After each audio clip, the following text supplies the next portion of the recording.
Sudah Sudah, Pak. Pak. Sudah ya. Sudah Ustadz. Oke, kita mulai ya.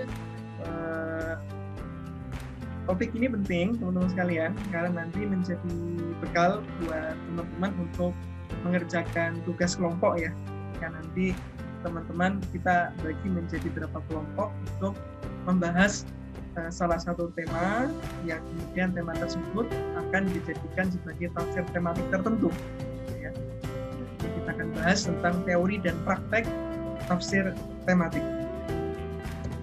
Pertama, perlu kita pahami terlebih dahulu. Kemarin sudah kita singgung di pertemuan sebelumnya. Kita ulang sedikit di sini.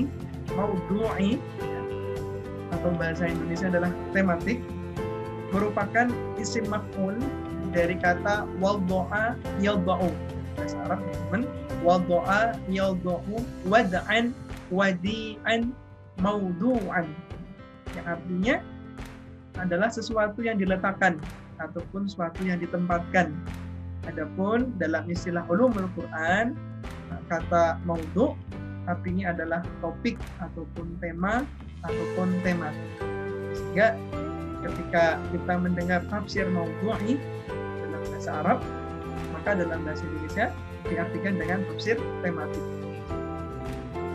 Nah, adapun tafsir maudhu'i ataupun tafsir tematik itu adalah tafsir yang seperti apa? Yakni metode menafsirkan Al-Quran dengan mengungkap ayat-ayat yang setema.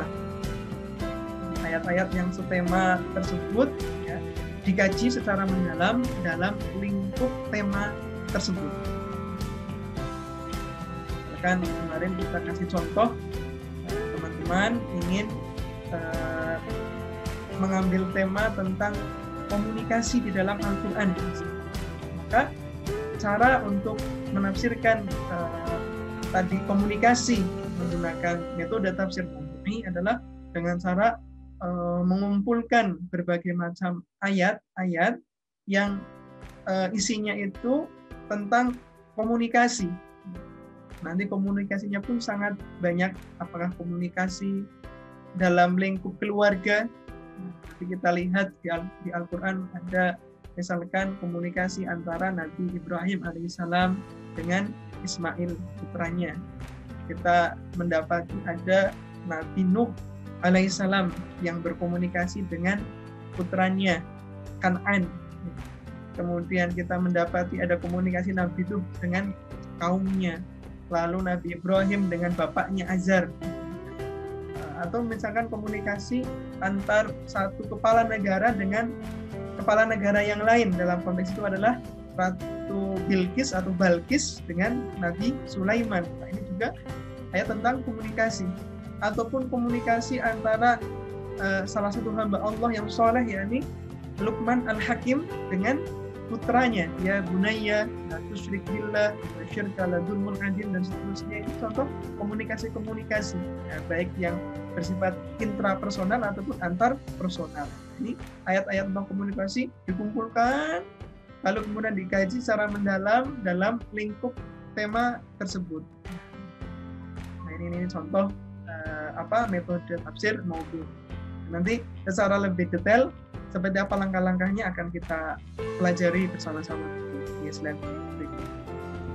Ya, selanjutnya dalam sejarah teman-teman sekalian,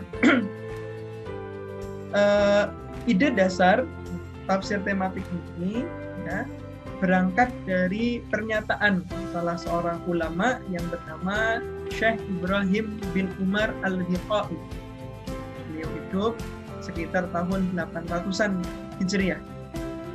Beliau menyatakan bahwa semua ayat ataupun surat di dalam Al-Quran itu memiliki keterkaitan atau yang diistilahkan dengan munasabah. Kita belajar ya tentang munasabah ini ya di ulum Al-Quran. Ini satu surat dengan surat yang lain sebanyak 114 surat, satu ayat dengan ayat yang lain sejumlah 6.236 ayat. Antara satu ayat dengan ayat yang lain, antara satu surat dengan surat yang lain itu ada keterkaitan, ada korelasi. Maka menurut Imam Ibrahim bin Umar Al-Biqai, beliau mengatakan tidak bisa dibenarkan seorang itu menafsirkan hanya satu ayat saja tanpa kemudian mengkaitkannya dengan ayat yang lain. Maka tidak bisa dibenarkan kita menafsirkan satu surat saja tanpa dikaitkan dengan surat yang lain. Karena nanti akan melahirkan suatu pemahaman yang tidak utuh, akan melahirkan suatu pemahaman yang parsial ataupun tidak komprehensif. Nah, ambil contoh misalkan kita mau menafsirkan atau memahami satu ayat yang berdiri sendiri tanpa kita kaitkan dengan ayat setelah ataupun sebelumnya. Di dalam Quran surat Al-Ma'un misalkan ayat 4. Mana bunyinya teman-teman? Surat Al-Ma'un ayat 4. Ara'aital ladzi yukadzibu bid-din. Kemudian fadzalika alladzi yad'ul miskin wa la yahuddu 'ala ta'amil miskin. Lalu fawailul lil musallin. Apa artinya? Fawailul lil musallin. Artinya adalah wailun. Celakalah bagi orang sholat. Celakalah bagi orang-orang yang sholat, titik. Yang sholat. Dari situ aja, satu ayat kita comot, kita ambil, lalu kita sampaikan artinya. Celakalah bagi orang-orang yang sholat. Nggak perlu kita kaitkan dengan ayat sebelumnya dan setelahnya. Apa yang akan terjadi pemahamannya teman-teman? Kesimpulannya berarti nggak usah sholat. Karena kalau sholat nanti akan mendapatkan celaka. Gitu. Ini kan berbahaya. Ya, ini contoh sederhana saja. Maka ya harus dikaitkan, oh apa yang dimaksud dengan orang-orang yang sholat tapi celaka. Fawailul lil musallin. Ayat yang berikutnya, alladzina hum an sholatihim sahun, yakni mereka orang-orang yang lalai dalam sholatnya. Lalu para ulama menafsirkan lalai dalam sholat itu adalah mereka yang suka mengundur-undur waktu sholat, suka mengerjakan sholat tidak pada waktunya. Misalkan sholat duhur jam 11.45 katakanlah, sudah adzan berkumandang, sudah masuk waktu duhur. Karena kesibukan kita, apakah kerjaan, apakah mungkin kuliah, atau kesibukan aktivitas dunia yang lain, sampai kemudian kita melalaikan, nantilah sholatnya 2:30, atau misalkan 5 menit sebelum asar gitu ya. Lalai kita itu udah termasuk fawailul lil musallin. Apalagi kalau yang nggak sholat, ya tentu ancamannya lebih berat daripada orang yang sholat saja tapi tidak tepat waktu. Nah, ini contoh ya. Kalau satu ayat ditafsirkan nggak dikaitkan dengan ayat yang lain akan berbeda. Demikian juga banyak teman-teman sekalian kalau dalam konteks kita sekarang ini ya, yang lebih luas lagi, ada orang-orang yang sampai melegalkan paham pluralisme agama. Menyatakan semua agama sama, semua agama benar, setiap pemeluk agama akan masuk surga. Emang ada ayatnya, betul. Misalkan di Quran surat Al-Baqarah ayat 62. Teman-teman boleh lihat ini contoh, kita langsung real gitu Pak teman-teman. Dibuka Al-Baqarah ayat 62. Nah, silakan teman-teman bisa dibuka Quran surat Al-Baqarah ayat 62.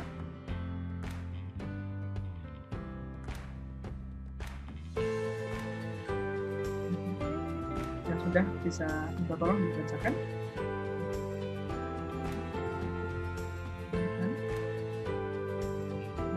Mbak Adinda mungkin sudah dapat, tolong dibacakan. Dina siapa ya Pak? Oh ada banyak Adinda, Adinda Nurul Aini. Silakan. Belum ketemu Pak, bentar. Mungkin yang lain silakan yang sudah dapat surat Al-Baqarah. Surat kedua ayat 62. Papa. Mbak Dina atau yang lain silakan yang sudah mendapatkan. Dina silakan dibaca. Iya Pak. Bapak. Ayat 62 Pak. Betul.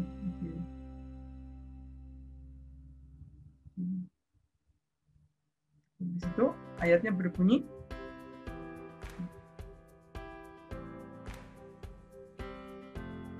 Innal ladzina amanu wal ladzina hadu wan nasara was sabiina man amana billahi wal yawmil akhir wa amila salihan falahum ajruhum 'inda rabbihim wala khaufun 'alaihim wala hum yahzanun.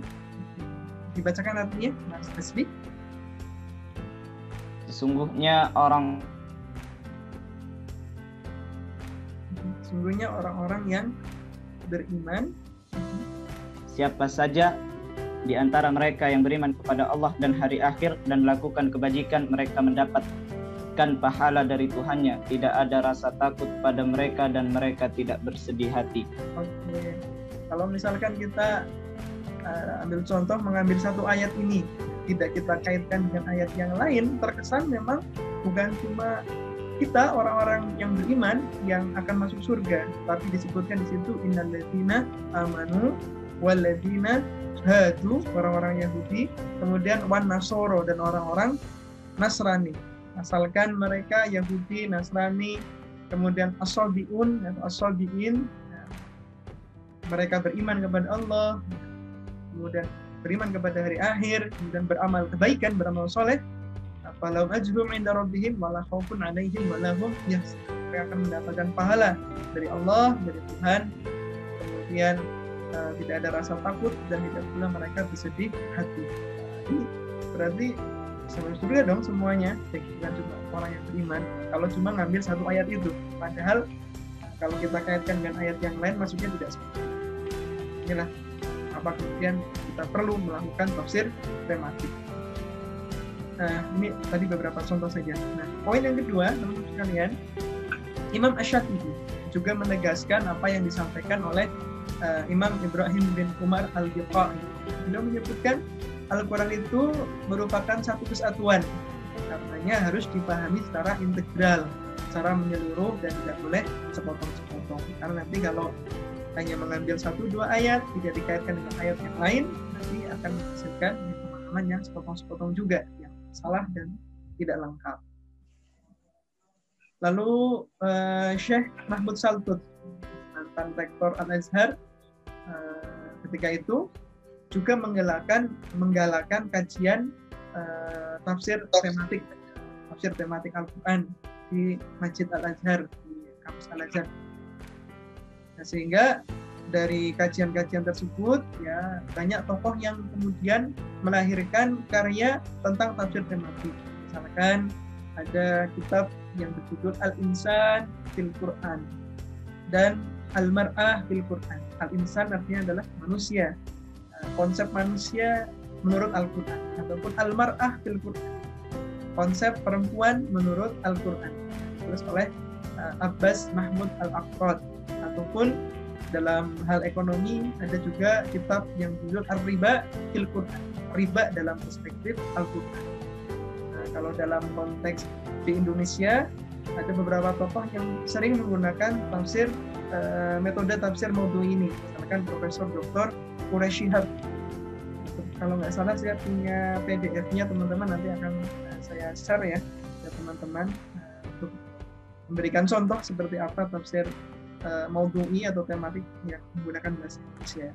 Itu beliau pun menulis misalkan di kitab atau buku Wawasan Al-Quran dan Membumikan Al-Quran. Sana ada misalkan masyarakat dalam Al-Quran, negara dalam Al-Quran, bahkan ada pembahasan semut di dalam Al-Quran. Ini menarik, ayat-ayat tentang semut itu apa saja. Nah, ini beberapa contoh buku tentang tafsir tematik atau tafsir. Oke. Nah, dalam perkembangannya, teman-teman sekalian, ada ketika itu adalah kaprodi ataupun kajur jurusan tafsir hadis di Al-Azhar, Dr. Ahmad Sayyid Al-Kumi, mencetuskan metode tafsir maudhu'i di jurusannya. Jadi, sebelumnya belum terkonsep ya metode tafsir maudhu'i ini, tapi pada sekitar tahun 1981 ya, Dr. Ahmad Sayyid Al-Kumi mencetuskan seperti ini loh metode tafsir maudhu'i.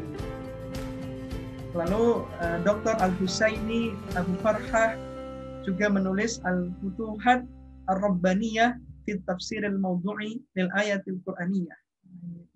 Di buku tersebut beliau mengetengahkan berbagai macam topik dalam Al-Quran. Jadi bagi yang membutuhkan kitabnya bisa kita share ya, ada PDF-nya semua. Termasuk juga Profesor Dr. Abdul Hayy Al-Farmawi, ini yang fenomenal, dan tafsir tematik berikutnya banyak yang merujuk ke Al-Farmawi ini. Beliau menulis kitab Al-Bidayah fi Tafsiril Mawdu'i yang isinya menerangkan terkait dengan langkah-langkah praktis ya bagaimana menafsirkan Al-Quran dengan metode tafsir mawdu'i. Ini terkait dengan ide dasar atau ide awal dari metode tafsir mawdu'i dan bagaimana. Nah, terkait dengan macam ataupun jenis tafsir tematik ataupun tafsir mawdu'i, kemarin sudah kita singgung pula sebenarnya di pertemuan sebelumnya. Secara umum terbagi menjadi dua. Ada tafsir mawdu'i yang mengkaji satu topik tertentu dalam satu surat. Setiap surat itu punya topik-topik tertentu. Kemudian topik itu menjadi pusat perhatian dalam penafsiran. Ambil contoh misalkan kita ingin menafsirkan surat Al-Fatihah. Di dalam surat Al-Fatihah itu sendiri banyak topik-topiknya. Dari Bismillahirrahmanirrahim, Alhamdulillahirabbil alamin, Arrahmanirrahim, Maliki yaumiddin, Iyyaka na'budu wa iyyaka nasta'in, dan seterusnya. Di situ ada banyak topik. Misalkan ada topik tentang akidah. Tapi akidah mencakup keimanan kepada Allah, Ar-Rahman Ar-Rahim, keimanan kepada hari akhir, Maliki yaumiddin. Di sana juga ada konsep ibadah, Iyyaka na'budu wa iyyaka nasta'in. Kemudian di sana juga ada topik berupa hidayah, ihdinas shiratal mustaqim. Di sana juga ada topik tentang bagaimana kita bersikap dengan mereka agama-agama lain. Shiratal mustaqim shiratal ladzina an'amta 'alaihim ghairil maghdubi 'alaihim waladdallin. Dan topik-topik itu kemudian dijadikan perhatian dalam penafsiran di tafsir mawdu'i. Ini ada model tafsir tematik yang seperti itu. Jadi satu surat ditentukan topik-topik utamanya, lalu topik-topik utama itu dijadikan sebagai pusat perhatian dalam penafsiran. Oke. Ataupun model yang kedua, teman-teman sekalian. Nah, teman-teman kalau ada hal yang nggak jelas, boleh langsung ditanyakan ya, teman-teman sekalian ya. Boleh langsung ditanyakan. Oke. Model yang kedua adalah mengkaji satu topik tertentu di dalam semua surat dalam Al-Quran. Ini model yang kedua. Misalnya kita ingin mengangkat tema tentang kemiskinan dalam Al-Quran. Maka semua ayat yang berbicara tentang kemiskinan ya harus dikaji secara utuh. Dikaitkan pula dengan tema-tema yang sejenis. Ada kemiskinan, ada kefakiran, ada kedhaifan, ada kemustad'afian, dan seterusnya. Nah, ini dan ayat-ayat itu ya, tentang kemiskinan itu tidak hanya di satu surat tertentu, tetapi di semua surat kita kumpulkan sehingga pembahasannya tentu lebih luas lagi.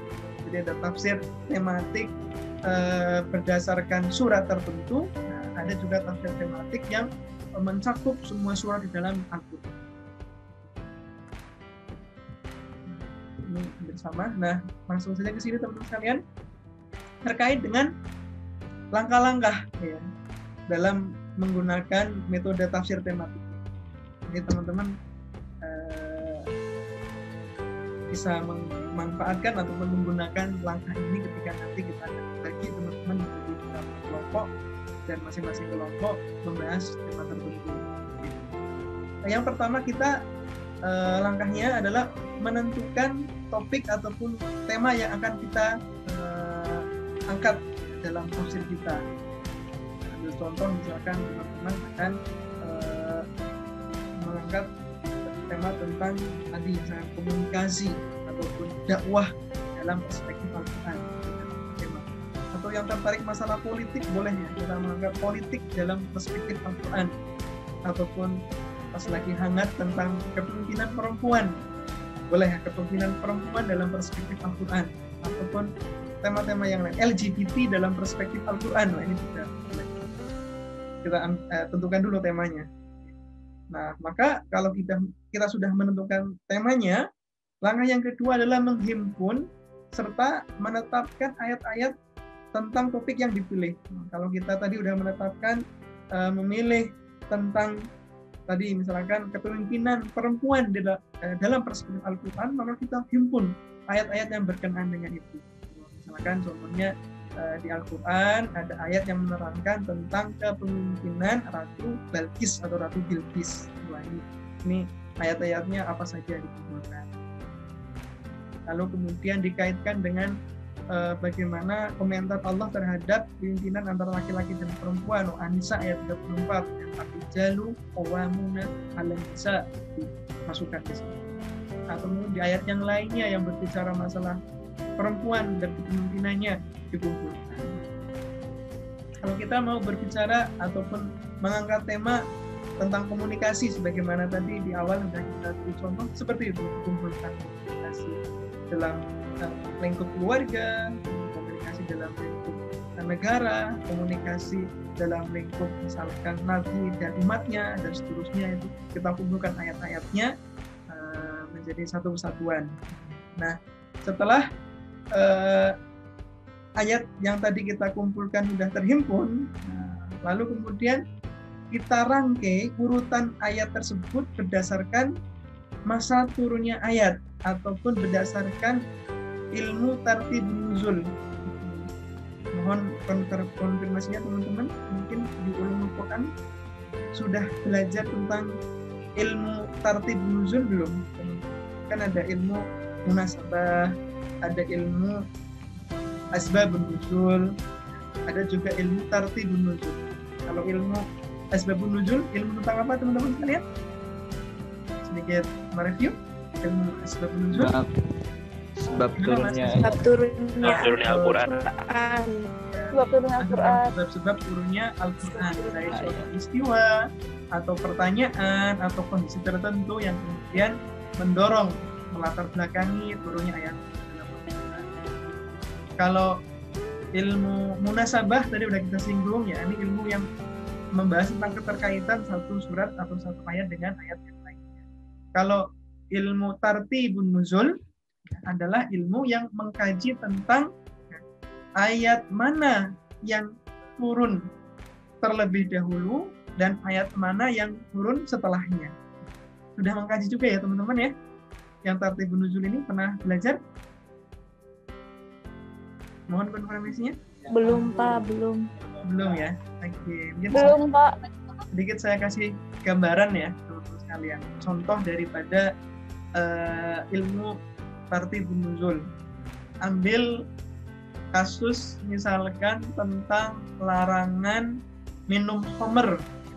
Larangan minum khamr dalam Al-Quran.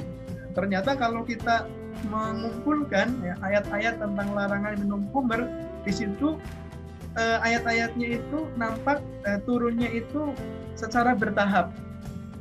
Nah, untuk menentukan oh ini ayat turun setelah ini ayat turun setelah ini, itu kan perlu ilmu ini. Di samping analisa terkait dengan ini termasuk surat atau ayat makkiyah, ayat madaniyah, atau ilmu tentang tartib nuzul itu juga penting. Ya. Tadi ambil contoh tentang larangan minum khamr. Ya. Ayat yang pertama turun terkait dengan pelarangan minum khamr tidak secara tegas teman-teman. Khamr itu dilarang. Tetapi ayatnya berbunyi berkenaan dengan komentar Allah terhadap kebiasaan orang Arab, yakni mereka memang sudah menjadi budayanya suka minum minuman keras. Cuma komentar dari Allah, nggak ada sama sekali larangan dan sebagainya.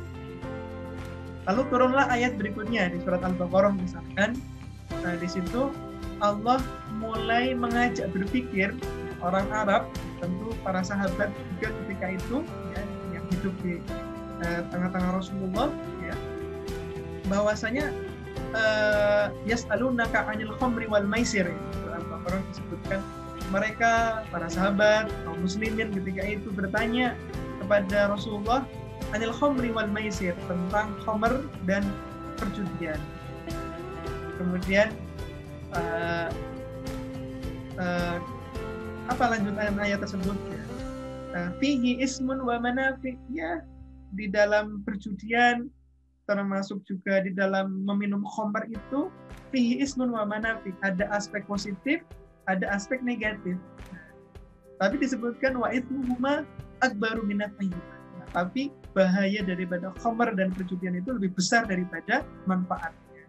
Nah, ini belum dilarang, baru sekedar ingat loh ya, khamr ya mungkin ada aspek positifnya apa ya, mungkin menjadi salah satu komoditas barang yang bisa diperjualbelikan misalkan. Mungkin yang mau minum sedang stres, katanya nge-fly sehingga stresnya hilang, mungkin itu positifnya mungkin ya. Nah, itu ada positifnya, tapi wa ismuhuma akbaru min naf'ihima, tapi bahayanya lebih besar daripada manfaatnya. Kita diajak berpikir ada sesuatu ya memang ada baik buruknya, tapi buruknya lebih besar, termasuk khamr. Lalu ayat yang ketiga turun surat An-Nisa itu apa bunyinya? Tidak ada larangan tegas, cuma dikatakan ya ayyuhalladzina amanu la taqrabus sholata wa antum sukara. Wahai orang-orang yang beriman, janganlah kamu mendekati sholat sementara kalian dalam kondisi sedang mabuk, hatta ta'lamu ma taqulun, hingga kalian mengetahui apa yang kalian ucapkan. Berarti pemahamannya apa? Boleh mabuk, boleh teler, tapi kalau sudah mau mendekati waktu sholat berhenti, berarti boleh teler di luar waktu sholat misalnya kan. Ayatnya seperti itu. Nah, kalau kita langsung comot ayat itu, tidak dikaitkan dengan ayat berikutnya, bahaya. Berarti teler boleh ya dalam Islam sekali. Kemudian ayat yang keempat tahapannya baru turun dengan tegas, innamal khamru, kemudian wal maisiru wal azlamu rizum min amali syaitan fajtanibu. Sesungguhnya ya, minum-minuman keras, kemudian judi, mengadu nasib adalah rizum min amali syaitan, perbuatan kotor, perbuatannya setan, fajtanibu, maka tinggalkanlah. Ini kemudian salah tegas, khamr, judi adalah perbuatan yang dilarang secara total, secara mutlak. Nah, untuk mengetahui itu kan ada ilmunya, namanya ilmu tartibun nuzul. Tidak semua ayat langsung kalau berdiri sendiri-sendiri kan nanti akan pemahamannya akan tidak komprehensif dan bisa salah. Nah, ini juga satu poin yang harus kita pahami ya, tentang ilmu tartib nuzul dalam lingkup tafsir tematik. Lalu setelah kita rangkai ayat mana yang turun awal, kemudian yang turun berikutnya, lalu kita analisa kesamaan, kompromi, kemudian kita compare kontraskan antara satu ayat dengan ayat yang lainnya. Kita analisa, tadi misalkan kita mau ngambil konsep komunikasi dalam Al-Quran, nah maka kita harus memilah dan memilih, ini lingkupnya keluarga, komunikasi antara Nabi Ibrahim dengan Ismail, Nabi Ibrahim dengan istrinya, Nabi Ibrahim dengan bapaknya. Ini konteksnya adalah komunikasi dalam keluarga. Ini komunikasi antara Luqman dengan putranya. Ini adalah komunikasi dalam tarbiyah. Ada komunikasi antara Ratu Balqis dengan Nabi Sulaiman. Ini terkait dengan konsolidasi pemerintahan. Kita analisa, kita kaitkan komunikasi dalam hal apa ini. Ini kita analisa. Nah, nanti analisa itu yang membantu untuk menyusun suatu kerangka konsep secara lengkap, secara komprehensif. Nanti bisa lalu ya disusun kerangkanya berdasarkan ilmu pengetahuan tertentu. Teman-teman tentu kan di dalam jurusan KPI atau KKI kan sudah jelas di situ. Teman-teman belajar ada ilmu komunikasi dasar, di sana ada komunikasi itu ada subjek ya, orang yang istilahnya itu yang menyampaikan sesuatu, nanti ada objeknya, lalu ada yang diajak untuk berbicara dan lain sebagainya. Semua itu teman-teman lebih paham kan? Itu dianalisa dengan analisa ilmu komunikasi, keefektifan dalam berkomunikasi dan sebagainya. Kemudian teman-teman sudah belajar public speaking ya, itu bisa dikaitkan dengan ilmu public speaking. Ini contoh ya langkah-langkah dalam menafsirkan Al-Quran, menggunakan tafsir tematik. Oke, sampai di sini bisa diikuti teman-teman? Bisa dipahami ya, insya Allah ya? Bisa Pak, bisa. Mohon maaf Pak, Silakan. Kalau ada yang mau ditanyakan. mau bertanya Pak Oke, silakan Mas Hasbi. tentang masalah tartibun nuzul. Ya, Mengenai tartibun nuzul tadi saya kurang paham mengenai pengurutan ayatnya. oke. Jadi pengurutan ayatnya apakah tergantung surat yang turun atau surat tersebut atau ayat tersebut berbeda-beda, kan berbeda-beda turunnya. Betul. Urutan surat Al-Baqarah, di ayat Al-Baqarah juga mengenai tentang perjudian dan khamr gitu kan Ustadz. Iya, betul. Lalu di surat lain ada juga mengharamkan judi dan khamr. Betul. Jadi pengurutannya itu bagaimana? Apakah tergantung dari suratnya? Misal Al-Baqarah kan surat yang pertama. Betul. Jadi ayat yang terdapat surah Al-Baqarah tersebut adalah ayat yang pertama turun gitu. Maksudnya gimana gitu Ustaz? Oke, terima kasih. Apa? Oke. Ya. Ya, sudah dapat dulunya. Penentuan terkait dengan tartibun nuzul atau urutan ayat yang berdasarkan masa turunnya itu nanti ada ilmunya tersendiri. Jadi susunan surat di dalam Al-Quran, yang pertama Al-Fatihah, yang kedua Al-Baqarah, yang ketiga Ali Imran, yang keempat An-Nisa, yang kelima Al-Maidah, yang keenam Al-An'am, yang ketujuh Al-A'raf dan seterusnya itu ini susunan secara penulisan, secara penulisan, tapi bukan susunan terkait dengan masa turunnya. Bukan berarti Al-Fatihah terlebih dahulu, yang kedua Al-Baqarah, yang ketiga Ali Imran, bukan. Itu susunan penulisannya saja. Adapun tartibnya nanti ada ilmunya sendiri, tidak berdasarkan penulisannya. Seperti ini, pemahamannya seperti itu. Nanti ada kitab, memang ada kitab ya, ada kitab Asbabun Nuzul, ada kitab sendiri. Kitab Tartibun Nuzul juga ada sendiri yang ditulis oleh para ulama. Ini memang nanti kalau kita mau menafsirkan ya, mohon maaf, ini bukan hal yang sederhana gitu ya, membutuhkan effort yang besar, sehingga ya dengan kita membaca kitab tafsir para ulama itu sangat terbantu, karena misalkan dalam kita buka kitab tafsir Ibnu Katsir misalkan, di situ beliau udah mengutip asbabun nuzulnya, termasuk tartibun nuzulnya. Misalkan ambil contoh Quran surat At-Tin atau surat Wat-Tin. Kalau dilihat dari susunan tulisan mushaf, surat At-Tin kan termasuk di surat-surat yang terakhir, juz amma kan, tepatnya di urutan ke-95 dari 114 surat. Tetapi kalau itu dari sisi penulisan mushafnya. Nah, kalau kita lihat dari sisi urutan turunnya, surat At-Tin itu adalah surat urutan yang ke-28. Nah, urutan ke-95 sesuai dengan mushafnya, urutan ke-28 yakni urutan turunnya. Nah, kalau misalkan kita lihat dari tartibnya, ayat yang pertama turun adalah 5 kelompok ayat yang terdapat dalam surat Al-Alaq, ya kan? Iqra bismi rabbikal ladzi khalaq khalaqal insana min 'alaq dan seterusnya. Itu kelompok ayat yang pertama, tidak lengkap gitu ya. Berarti 6 ayat setelahnya itu turun setelah itu. Lalu yang kedua ada yang berpendapat surat Al-Mudassir dan seterusnya, atau Al-Muzammil dan seterusnya.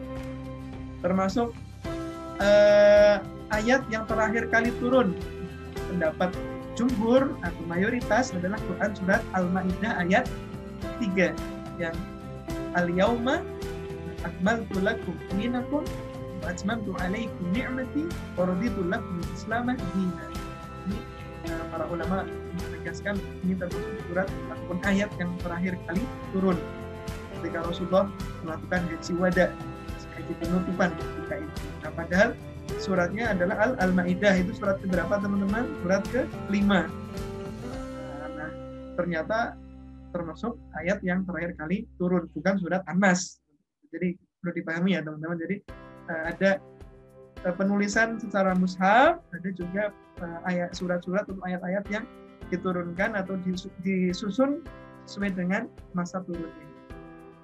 Itu Mas Azmi. Oke. Bisa dipahami? Oke. Alhamdulillah. Oke, terima kasih. Oke. Ya, terima kasih Ustaz. Oke, sama-sama. Mungkin ada yang lain sebelum kita lanjutkan? Ada yang mau bertanya atau menambahi boleh? Sementara belum ada ya. Oke, kita lanjutkan. Oke. Nah, setelah kita melewati langkah-langkah tadi dalam melakukan penafsiran nanti, teman-teman sekalian, kita harus memperkaya tafsir kita. Pertama, merujuk ke berbagai kitab tafsir sebagai perbandingan. Subhanallah, kalau kita contoh misalkan tadi merujuk ke kitab tafsir Ibnu Katsir, banyak sekali informasi-informasi yang akan kita dapatkan di kitab tafsir Ibnu Katsir tersebut. Dari analisa bahasanya, dari asbabun nuzulnya, dari munasabahnya, termasuk dari tartibun nuzulnya, sehingga kita sangat terbantu, tidak perlu mencari-cari sendiri guys, karena udah terbantukan informasinya, dicangkup dan dijelaskan oleh penulis tafsir tersebut. Oke, jadi harus dibandingkan, kita merujuk ke kitab tafsir yang lainnya. Kemudian kita pun harus memperkaya rujukan penafsiran kita ke buku hadis ataupun buku-buku terkait topik yang akan kita angkat tadi. Karena dalam memahami suatu surat ataupun ayat tidak terlepas dari pemahaman terhadap hadis-hadis. Sehingga kita perlu membuka kitab tafsir ataupun membuka kitab hadis, khususnya adalah syarahnya ataupun penjelasannya. Jadi ada kitab hadis yang mencakup hadis-hadis saja, tapi juga ada kitab syuruh atau kitab syarah hadis. Jadi kalau Al-Quran penjelasannya disebut dengan tafsir, nah, kalau hadis, penjelasan hadis disebut dengan kitab syarah, teman-teman. Jadi ada kitab tafsir untuk Al-Quran, kitab syarah untuk hadis. Sebagaimana kalau Al-Quran itu ayat-ayatnya ada asbabun nuzul, kalau hadis perkara-perkara yang melatar belakangi turunnya hadis namanya asbabun, ya teman-teman. Jadi, kalau perkara-perkara yang melatar belakangi turunnya Quran asbabun nuzul namanya, kalau hadis namanya asbabun apa teman-teman? Asbabul muncul, bukan muncul ya. Asbabul wurud gitu ya. Kembali ada asbabul nuzul untuk Quran ya. Kalau hadis ada asbabul wurud. Kalau bahasa Indonesianya asbabul muncul gitu ya. Sebab munculnya sesuatu. Oke, kita lanjutkan. Nah, teman-teman sekalian, Al-Quran itu memuat berbagai topik. Banyak sekali. Bahkan bisa kita katakan bahwasanya hampir setiap topik ataupun tema di dalam kehidupan ini bisa dicarikan rujukannya di dalam Al-Quran. Baik, ya minimal secara global. Karena Allah Subhanahu wa taala menegaskan bahwasanya dalam Al-Quran itu fihi tibyanan likulli syai'. Di dalam Al-Quran itu tibyanan likulli syai', menjelaskan likulli syai', segala sesuatu. Apapun, baik itu nanti di dalam Al-Quran hanya garis besarnya saja atau ada yang detail. Kan kalau tafsir ataupun ayat-ayat tentang waris misalkan kan sangat detail. Surat An-Nisa itu kan dimulai dari ayat ke-9, ayat 10, ayat ke-11, yusikumullahu fi auladikum bidzakari mislu hadzal unsayain. Misalkan kalau si A punya istri, punya anak 2, laki-laki dan perempuan, kemudian si A meninggal dunia, pembagian untuk si istri, untuk si anak laki-laki, si anak perempuan, berapa persennya, itu semua detail ya. tentang warisan, tentang masalah perceraian, tentang masalah kematian, tentang masalah tadi kepemimpinan, ya, masalah pendidikan, ekonomi, politik, termasuk tentang masalah sains, teknologi, ilmu, ya, tentang masalah pakaian, dakwah, komunikasi dan sebagainya, toleransi dan sebagainya sudah sangat lengkap. Tergantung kita mau mengungkap nggak tema-tema tadi dalam perspektif. Nah, persiapannya teman-teman, sebelum kita terjun belajar menjadi ahli tafsir, apa teman-teman? Kemarin kita sudah menyinggung terkait dengan adab-adab dan syarat-syarat yang harus dipenuhi oleh ahli tafsir. Ya. Nah, ini persiapannya juga perlu kita siapkan, ya. Seperti apa? Pertama, pengetahuan dasar ilmu tata bahasa Arab, gramatikal bahasa Arab, ya, khususnya nahwu dan shoroh. Teman-teman ketika semester awal mungkin sudah mendapatkan ya bahasa Arab, ya teman-teman, ada kan mata kuliah bahasa Arab, ya. Bagi yang sudah pernah belajar di pesantren itu udah sangat melotok mungkin bahasa Arabnya, ya. Yang mungkin dulu dari SMA udah punya basic sedikit ketika di semester awal. Ini menjadi modal awal teman-teman, ya, kemampuan nahwu dan shoroh. Lalu nanti bisa dilengkapi dengan beberapa kitab yang isinya itu mencakup semacam ensiklopedi lafaz-lafaz ataupun tema-tema pokok di dalam Al-Quran. Misalkan ada kitab Mu'jam Mufradat Al-Fadil Quran karya Rohib Al-Asfahan. Ini Mu'jam, ensiklopedi, Mufradat. Mufradat apa? Kosakata. Al-Fat Al-Quran. Lalu ada Al-Mu'jamul Fahras di Al-Fadil Quran. Mu'jam ensiklopedi yang mufahras, ya, yang terkait dengan lafaz-lafaz yang ada dalam Al-Quran. Termasuk yang mungkin cukup familiar adalah kitab Fathur Rahman li Qolabi Ayatil Quran, semacam susunan ataupun buku terkait dengan kosakata dan lafaz-lafaz yang ada dalam Al-Quran. Misalkan tentang Allah, surat apa ayat keberapa, tentang akhirat surat apa ayat keberapa, dan tentang pemimpin di surat ini, ayat ini, di ayat ini, dan seterusnya. Ini semacam ensiklopedi kosakata Al-Quran, udah banyak kitab. Kalau dalam bahasa Indonesia, ya nanti ada buku indeks Al-Quran, gitu ya. Kemudian ada banyak juga program ataupun software, ya. Ada Maktabah Asyamilah, kalau hadisnya ada CD Al-Mawsu'ah Al-Syarifah, yang mencakup 9 kitab hadis, Kutubut Tis'ah sudah ada di situ. Kalau yang berbahasa Indonesia ada, kalau nggak salah, Alidwa gitu ya teman-teman, alidwa.com itu yang mencakup 9 kitab hadis dengan terjemahannya, dan juga ada kajian tentang rawi-rawinya di situ. Jadi kalau menafsirkan pun, kita pun tidak bisa terlepas dari analisa bahasa sehingga membutuhkan kamus. Kalau yang kamus bahasa Arab dari Lisan al-Arab, kemudian kita kamus Munjid. Kalau yang bahasa Indonesia ada Al-Munawwir dan beberapa kamusnya. Nah,